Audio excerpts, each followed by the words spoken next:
So we've made some pretty good progress on the RSX's interior. As you can see, Type R door panels in blue, Type R carpet, and then just running those Recaro seats. The Recaro SR4s in Wildcat blue, so this kind of two-tone black suede and blue. And then back there, it's really hard to see, a little dark, but I do have the Type R suede rear seats from the DC5 Type R in Japan, and then just a lot of like sway bar goodies. And then we also have the skunk tooth shifter with the leather shift boot, a cutie kind of shift collar just to keep it in place. It's really nice, snaps on perfectly. So what I want to do today is actually change out this hazard light with a red Type R one, and eventually I'll find myself one of these Type R steering wheels, but I haven't done that yet.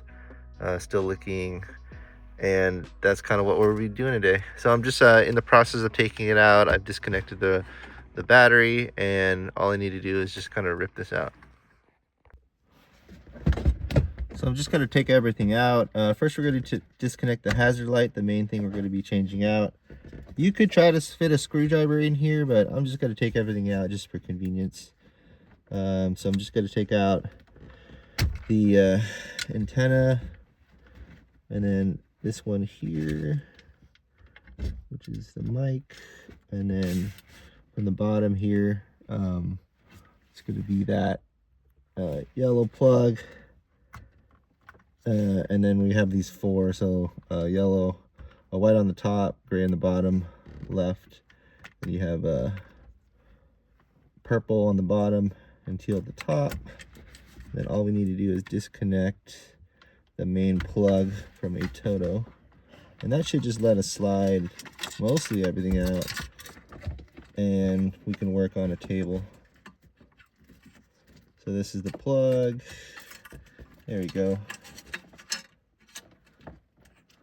All right, so you can see I have the head unit removed. What we're doing is taking out this hazard button today. It's the one in black. And what we're replacing it with is this part number 35510S6AJ01. I think this is a JDM one, or even from the EP3 in red. But this is the OEM part number for it.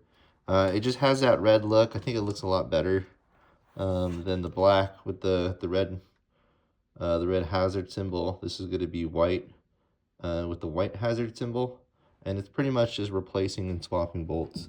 You can see I have the Acura F7 unit here, given by the part number F7G2A7WE model number. And what I'm going to be doing, we're just going to leave it all there, and all I'm doing is just taking out the two bolts here.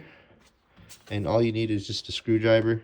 You could have done this in the car. I'm just taking it out just so I just check all the bolts and tighten it, all that good stuff. But you just got to make sure you have the right Phillips bit for taking it out. And I am in search for the right bit right now. Might be this one here. So this is a new bit, just a smaller Phillips bit, because it's these screws are really tiny. And you're just going to be taking it out slowly.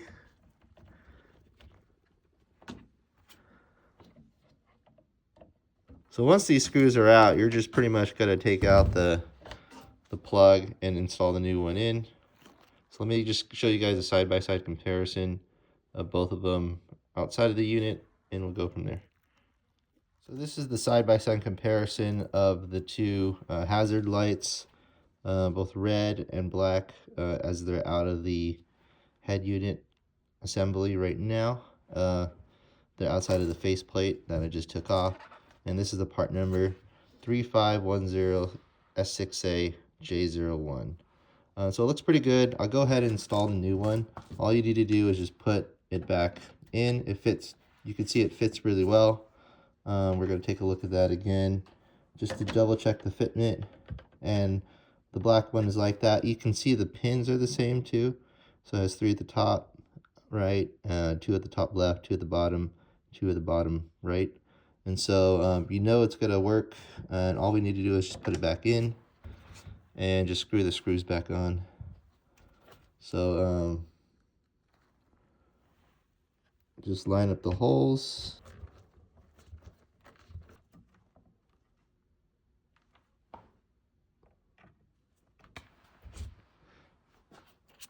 All right, so we've installed it by screwing in the screws back in. So you can see that the new hazard light is mounted on the faceplate. It looks pretty good. And we're going to take the old one and just keep it. It's still working fine. I just wanted a visual refresh. But we're going to go ahead and go back into the car and put this back in.